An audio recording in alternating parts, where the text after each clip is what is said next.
February 1942. The humid air over Manila Bay hangs heavy, thick with the smell of cordite and burning oil. We are standing on the southern shores of the bay, amidst the dense foliage of the Cavite province. Through the lenses of high-powered binoculars, officers of the Imperial Japanese Army stare out across the water. Their uniforms are sweat-stained, their faces etched with a mixture of frustration and a creeping, superstitious dread. They are looking at a demon. To the naked eye, it looks like a battleship. A massive grey vessel sitting low in the water, its gun turrets traversing slowly, searching for targets. It dominates the harbour entrance, a steel leviathan guarding the throat of Manila. The Japanese artillery batteries, positioned just thousands of yards away, have been pounding this vessel for weeks. They have rained down thousands of high-explosive shells. They have hammered it with 105mm howitzers and 150mm heavy guns. By all laws of naval warfare, by all laws of physics and engineering, that ship should be at the bottom of the bay. It should be a twisting wreck of burning steel, slipping beneath the waves. But when the smoke from the latest barrage drifts away on the sea breeze, the Japanese commanders lower their binoculars in silence. The ship is still there. It is not listing. It is not burning.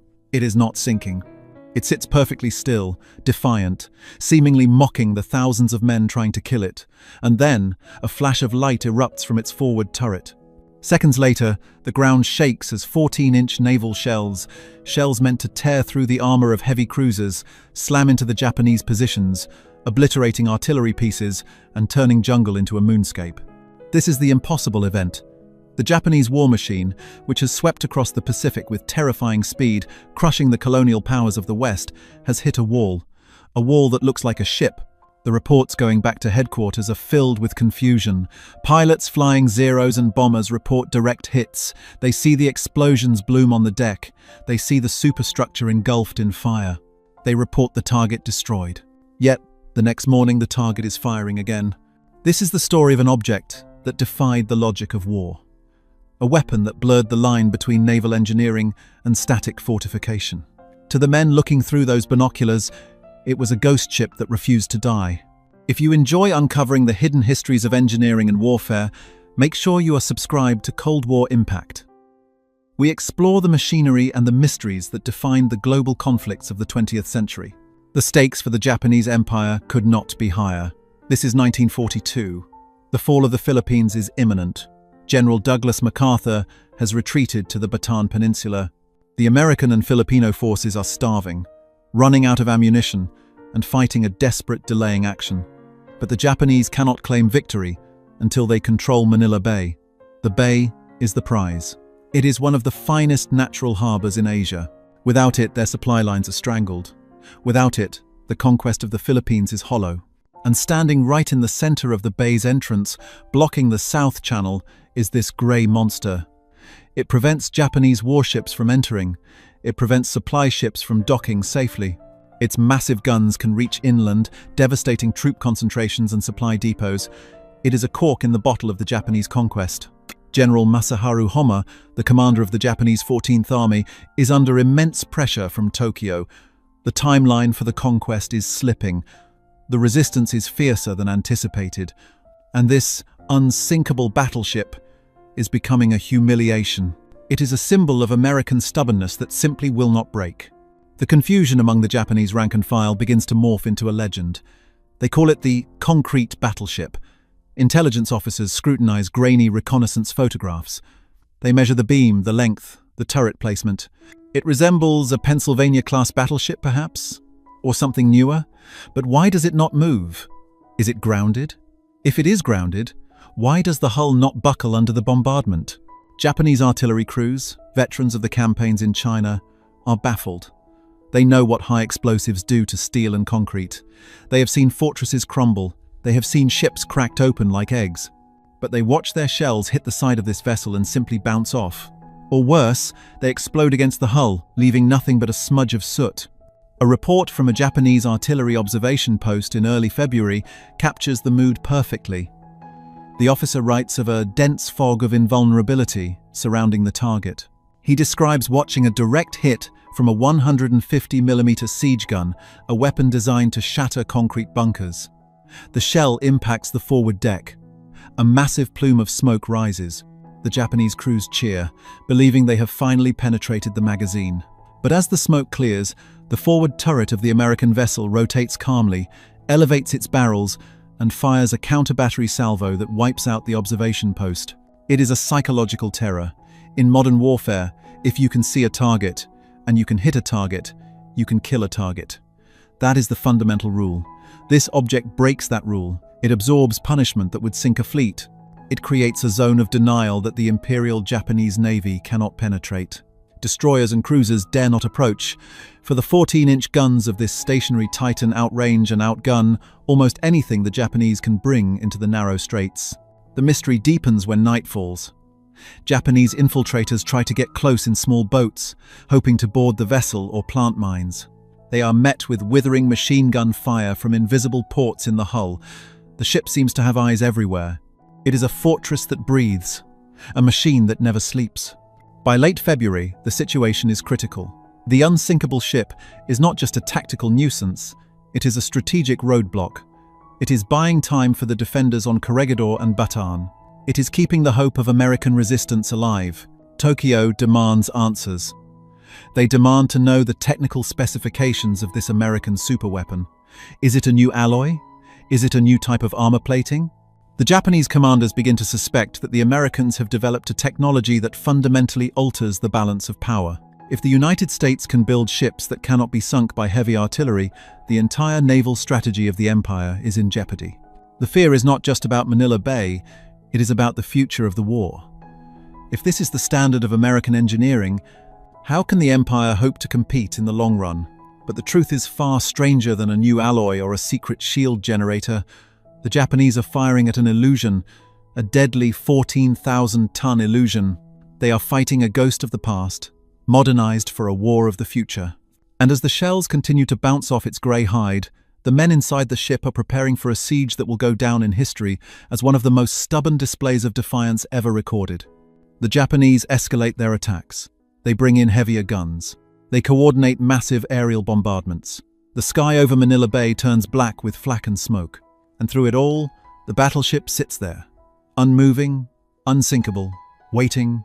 By the first week of March, 1942, the Japanese 14th Army has stopped treating the object in the harbour as a nuisance and started treating it as a nemesis. The initial confusion has hardened into a cold, professional obsession. General Hommer's headquarters in Manila is buzzing with a singular, maddening question. What is the breaking point of the Grey Leviathan? The investigation begins not with spies or magnifying glasses, but with brute force. The Japanese artillery commanders decide to turn the engagement into a scientific experiment of destruction. They bring up the heavyweights. They drag massive Type 45 24-centimeter siege howitzers through the jungle tracks of Cavite. These are monsters of the Imperial arsenal, weapons designed to crack the reinforced concrete of modern fortresses. They are cumbersome, slow to fire, and difficult to hide, but their shells weigh over 400 pounds. The logic is simple.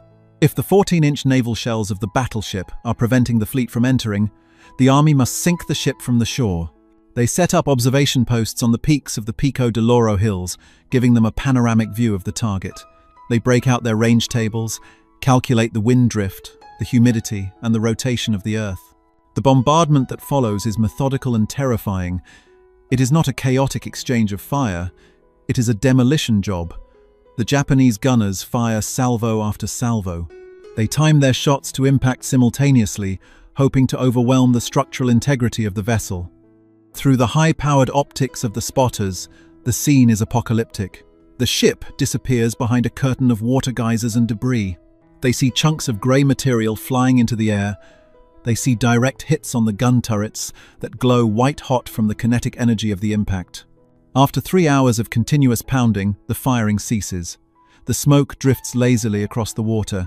The Japanese commanders step out of their bunkers, expecting to see a listing hulk, or at the very least, a silenced wreck. Instead, they see the ship rotate its turrets. The twin barrels of the forward battery elevate slowly, almost lazily. Then, the muzzle flashes erupt. Seconds later, the Japanese artillery positions on the ridge are engulfed in fire. The counter-battery fire is precise, lethal, and immediate. The ship has not only survived the scientific destruction, it has calculated the exact location of its tormentors and retaliated with surgical violence. This failure sends a shockwave through the Japanese command. The investigation shifts from the artillery pits to the intelligence briefing rooms. Reports begin to circulate that the Americans have developed a new type of armor plating. Is it a layered composite? Is it some form of shock-absorbing steel that dissipates the energy of high-explosive shells? The Japanese engineers pore over pre-war naval treaties and Jane's fighting ships, looking for any mention of a super-heavy monitor or a radical new battleship design. They find nothing that matches the profile of the beast sitting in Manila Bay. The pilots of the Japanese Army Air Service are called in to solve the riddle from above. If the sides of the ship are invulnerable, the deck must be the weak point. Dive bombers are dispatched. They scream down from 10,000 feet, aiming for the center of the vessel, hoping to drop armor-piercing bombs through the deck and into the magazine. The pilots report a terrifying experience. As they dive, the ship seems to erupt with anti-aircraft fire. But it's not just the volume of fire, it's the stability. A ship at sea rolls and pitches, making anti-aircraft gunnery difficult. This vessel is rock-steady. It provides a platform for its 3-inch anti-aircraft guns that is mathematically perfect. The Japanese pilots are flying into a wall of flak that is unnaturally precise. Those who manage to release their bombs watch them strike the deck. They expect to see the buckling of steel plates, the venting of internal explosions. Instead, they report seeing the bombs shatter. They see craters, yes, but shallow ones. It is as if the deck is made of solid rock. One pilot, debriefing after a raid, describes the target not as a ship, but as a shoal of iron. He claims that his bomb, a 500-pound armor, piercing munition, simply chipped the paint. This builds the legend. In the mess halls of the Japanese forces surrounding the bay, the object acquires a supernatural reputation. They call it the ghost ship of Manila. Rumors fly among the conscripted soldiers. Some say the ship is unmanned, operated by electric automatons. Others say the Americans have hollowed out the seabed and the ship is merely the tip of an underground city. The fear is palpable because it defies their understanding of cause and effect. In their experience, steel bends, iron breaks, and men die. This object does none of those things. The Japanese High Command begins to entertain the wrong conclusions. The most prevalent theory among the senior staff is that the vessel is grounded on a hidden reef, and the Americans have filled the hull with concrete to turn it into a breakwater. This would explain its stability. But if it is filled with concrete, how does it rotate its massive turrets?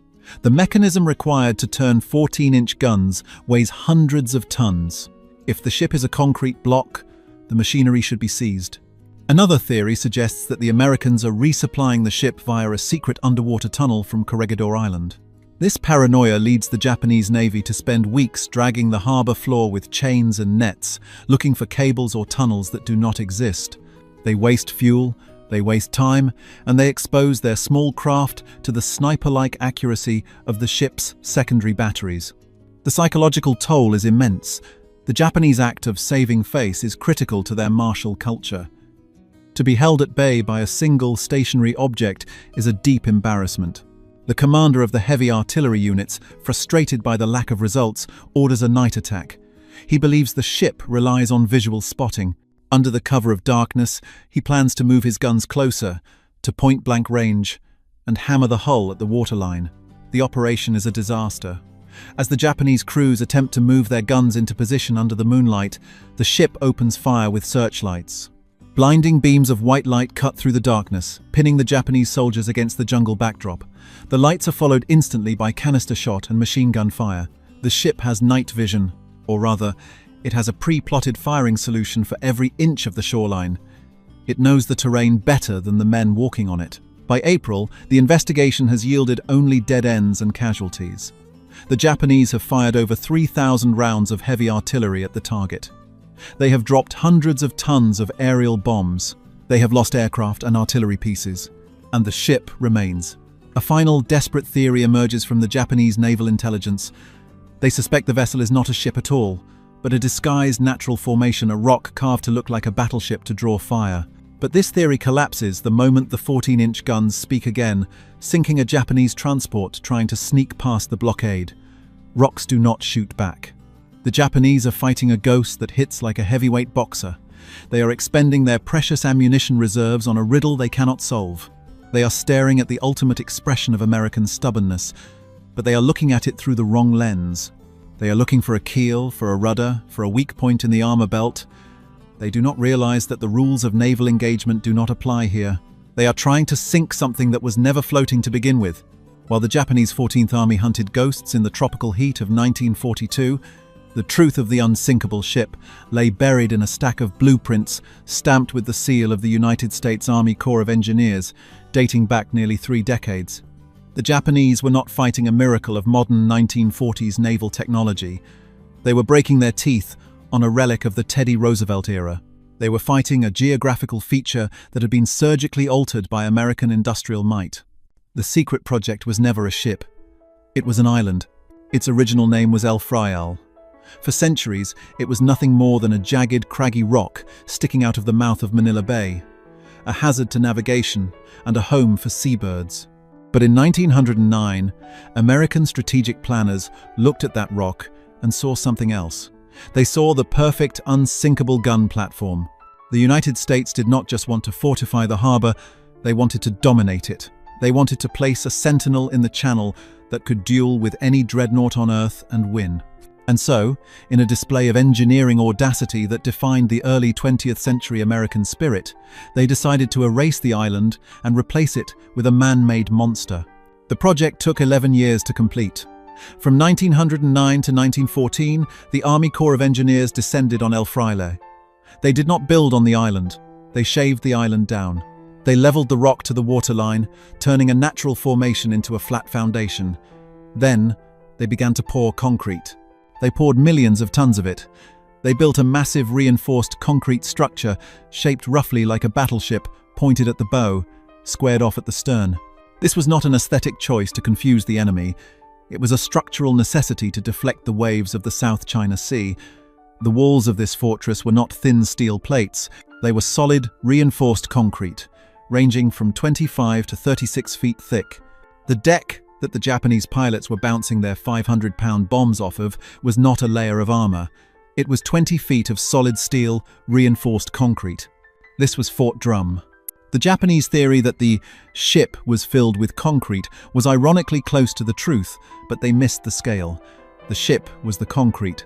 It was 350 feet long and 144 feet wide. It was a stationary battleship carved from the stuff of sidewalks and skyscrapers. But a fortress is nothing without teeth. To give Fort Drum its bite, the Americans installed 4 14-inch M1909 coastal defense guns. These were not surplus weapons. They were beastly artillery pieces, housed in 2 custom-built armored steel turrets. The turrets were named Battery Marshall and Battery Wilson. Each turret weighed hundreds of tons and could rotate a full 360 degrees, giving Fort Drum a field of fire that covered the entire entrance to the bay. This is where the American dominance theme truly shines. The engineering required to mount naval-style turrets on a static concrete island was revolutionary.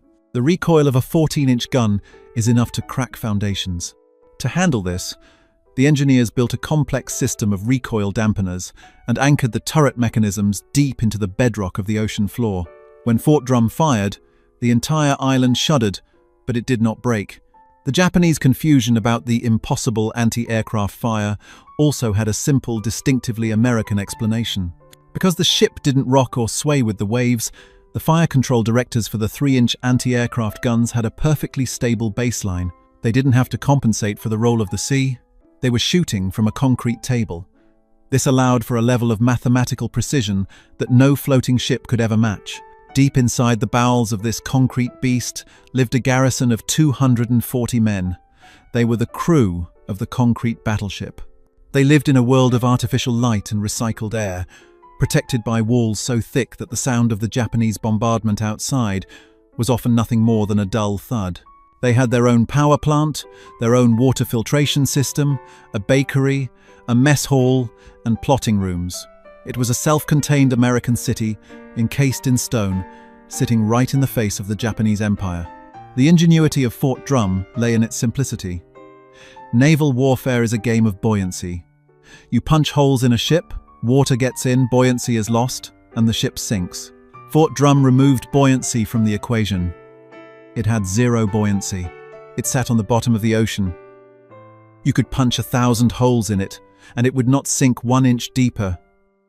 You could light it on fire, and the concrete would not burn. You could strafe it, and the bullets would just chip the surface. This was the source of the Japanese nightmare. They were applying the tactics of naval warfare to a target that followed the rules of geology. They were trying to sink an island. The Americans had created a strategic anomaly. In an era where speed and maneuverability were becoming the gods of war, Fort Drum was a testament to the power of immovability. It was the ultimate hold-the-line weapon.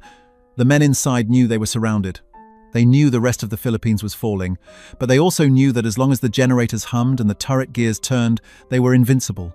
The shift in perspective reveals the tragic irony of the conflict. While General Homer was screaming at his artillery commanders to find the weak spot, the American commander of Fort Drum, Lieutenant Colonel Lewis S. Kirkpatrick, was likely sitting in the plotting room, drinking coffee, and watching the Japanese shells scratch the paint on his roof.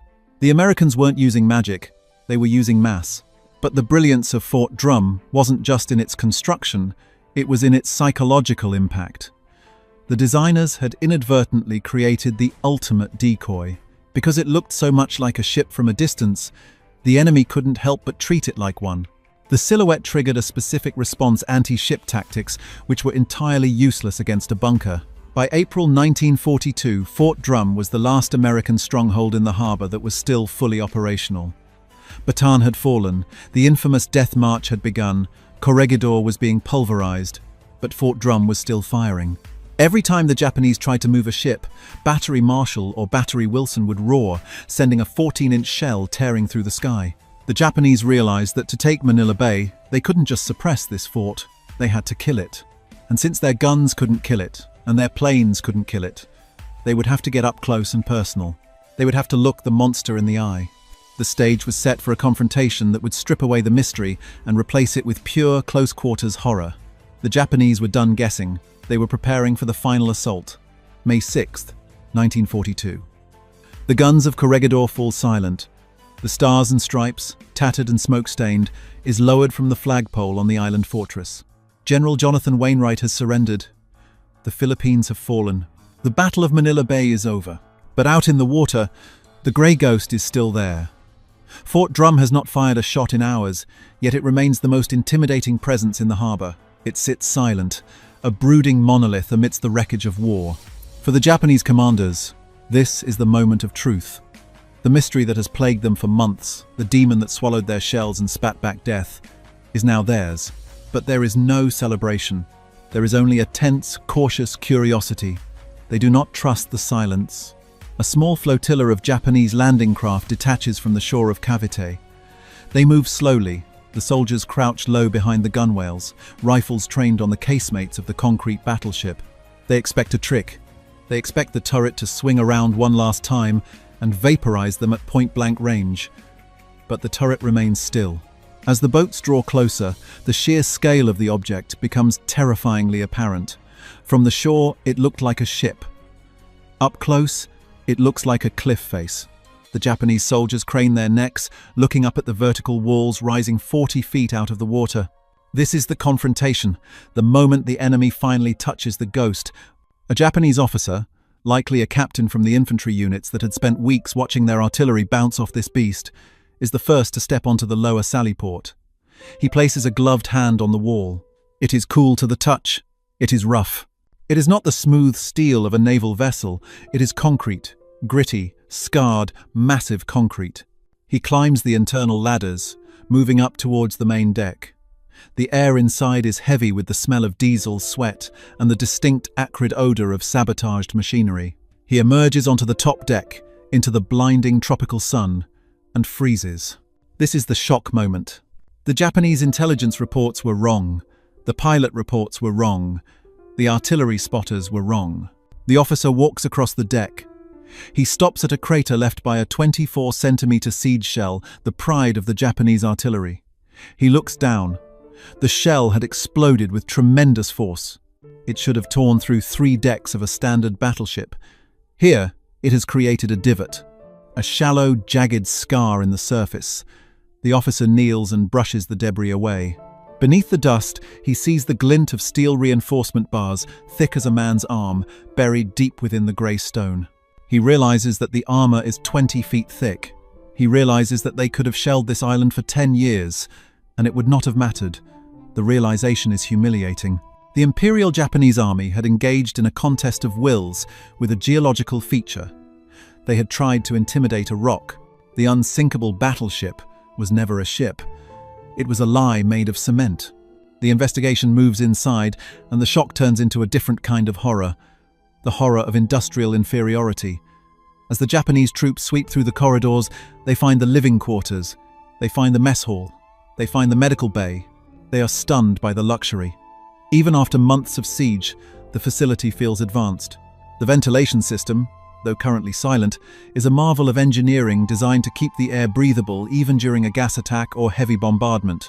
The plotting room is filled with mechanical computers and fire control tables that allowed the Americans to calculate firing solutions with mathematical perfection.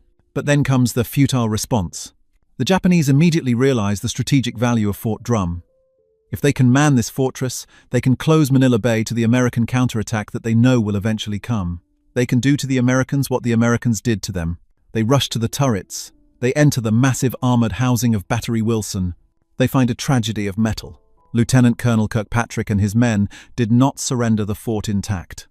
In the final minutes before the Japanese boarded, they initiated a scorched earth protocol. They couldn't blow up the island, it was too strong even for their own explosives, so they killed the guns. The Japanese engineers inspect the breeches of the 14-inch rifles. They find the recoil cylinders slashed.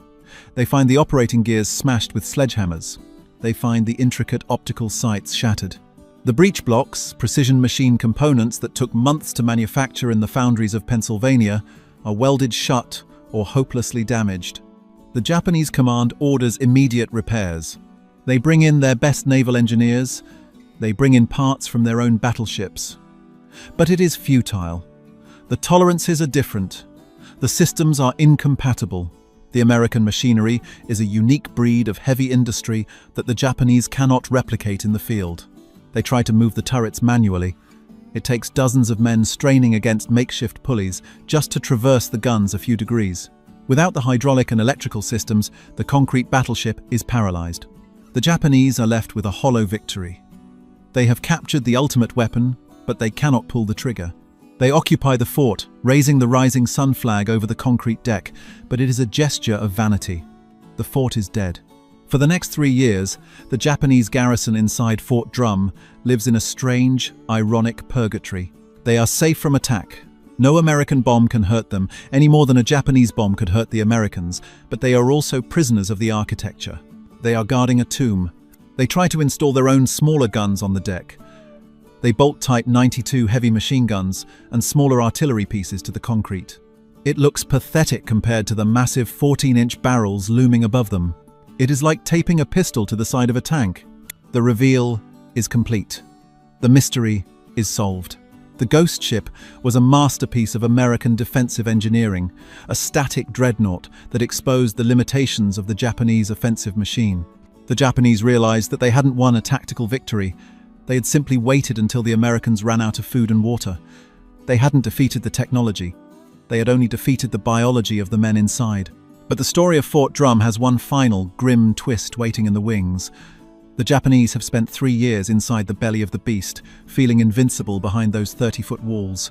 They believe that if the Americans return, the Americans will face the same problem they did. They believe the concrete will protect them. They are wrong. The Americans built the fort. The Americans know exactly how it breathes. And when the Americans return in 1945, they aren't coming with shells. They are coming with a plan that turns the unsinkable ship into something far more terrifying.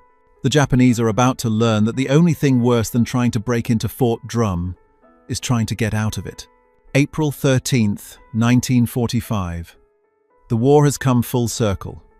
The United States Army has returned to Manila Bay.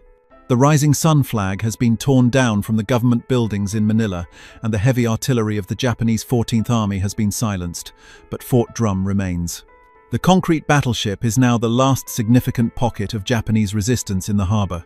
Inside the thick concrete walls, 68 Japanese sailors and Marines are huddled in the darkness. They are the survivors of the shipwreck of the Empire. They are starving, cut off from command, and terrified. But they are resolved. They believe they are safe. They look at the 30-foot thick walls that surround them, and they trust in the physics of the fortress. They believe the Americans will have to come in and dig them out, room by room, with bayonets and grenades. They are preparing for a bloodbath in the dark corridors. They are expecting a battle. What they get is a science experiment. The American commanders looking at Fort Drum in 1945 are not the same men who looked at it in 1942. They are hardened by years of island hopping. They have learned the brutal calculus of the Pacific War. Never trade a life for a fortification if you can use a machine instead. They look at the plans of Fort Drum, plans drawn by their own engineers 30 years prior, and they see the flaw. They know the ventilation shafts. They know the air intakes. They know that the fort is a sealed system. They do not send a fleet of battleships to pound the walls. That would be a waste of ammunition. Instead, they send a single, strange-looking vessel. It is a landing ship medium, the LSM-60. It has been modified in a way that looks almost comical, like a medieval siege engine welded onto a modern hull. A massive wooden drawbridge structure has been erected on its tower. On the morning of April 13, the LSM-60 pulls up alongside Fort Drum. The Japanese inside likely hear the engines. They man their machine guns at the sally ports, waiting for the ramp to drop and the Marines to charge. They have their fingers on the triggers, adrenaline pumping, ready to die for the Emperor. But no Marines charge.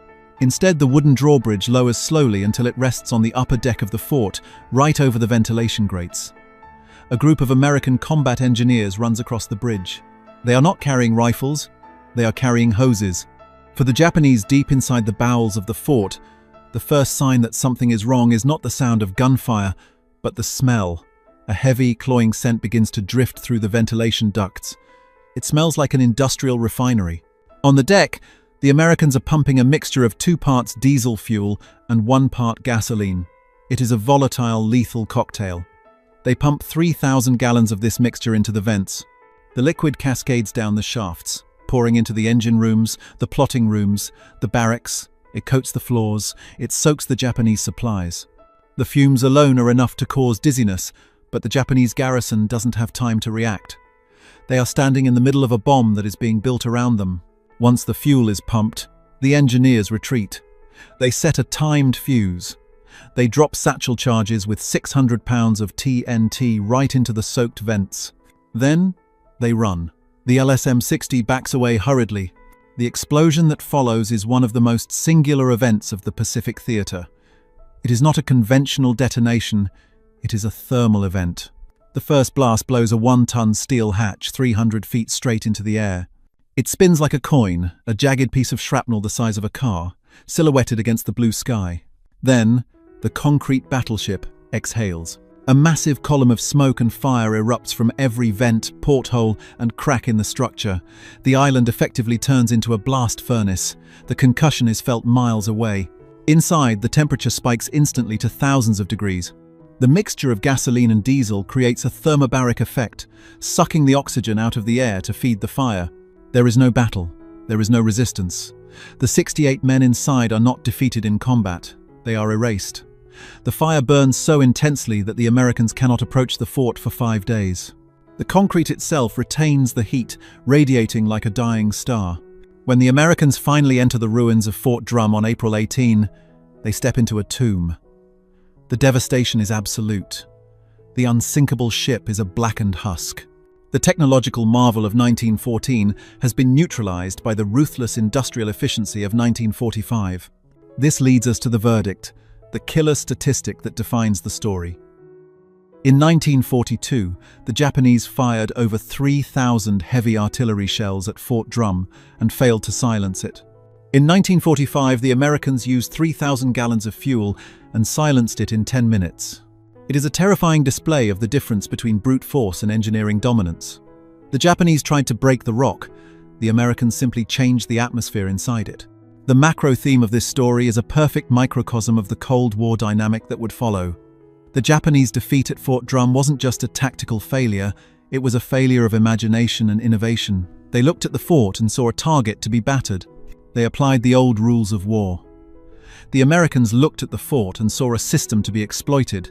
They applied the rules of physics and chemistry. This mindset, the ability to look at an impossible problem and engineer a solution that bypasses the enemy's strength, entirely became the hallmark of American dominance during the Cold War. Whether it was building the U-2 to fly above Soviet missiles or building quiet submarines to slip under their radar, the lesson of Fort Drum was clear: do not fight the enemy's armor, fight the enemy's design. The Japanese occupation of the fort also highlights the fatal flaw of imitation without understanding. They captured the most advanced fortress in Asia, but they couldn't make it work. They sat inside the machine, but they could not turn the gears. They were passengers in a vehicle they didn't know how to drive. It serves as a grim foreshadowing of the Soviet Union's later struggles to copy Western technology from the Tupolev Tu-144 Konkordsky to their computer systems. Capturing the hardware is easy. Understanding the doctrine and the engineering culture behind it is the true challenge. The epilogue of Fort Drum is written in silence. Today, the concrete battleship still sits at the mouth of Manila Bay. It has not moved in over a century. It is a rusted, grey ghost, battered by typhoons and time. The turrets of Battery Marshall and Battery Wilson are still there, frozen in place, their 14-inch barrels pointing eternally out to sea. If you sail past it today, it looks like a surreal sculpture, a blend of ancient ruin and steampunk fantasy. The jungle has not reclaimed it, for there is no soil for trees to take root. It is just concrete and steel, standing defiant against the waves. It remains a monument to a strange moment in history where the lines between navy and army, between ship and island, were blurred. It is a testament to the men who built it, the men who defended it, and the terrible efficiency of the men who finally destroyed it. The Japanese commanders were horrified because they saw a ship that could not sink. But the true horror, revealed in the final moments of the war, was that the ship didn't need to sink to become a coffin. The concrete battleship proved that in the face of true technological dominance, there is no such thing as an impregnable fortress. There is only a trap waiting to be sprung.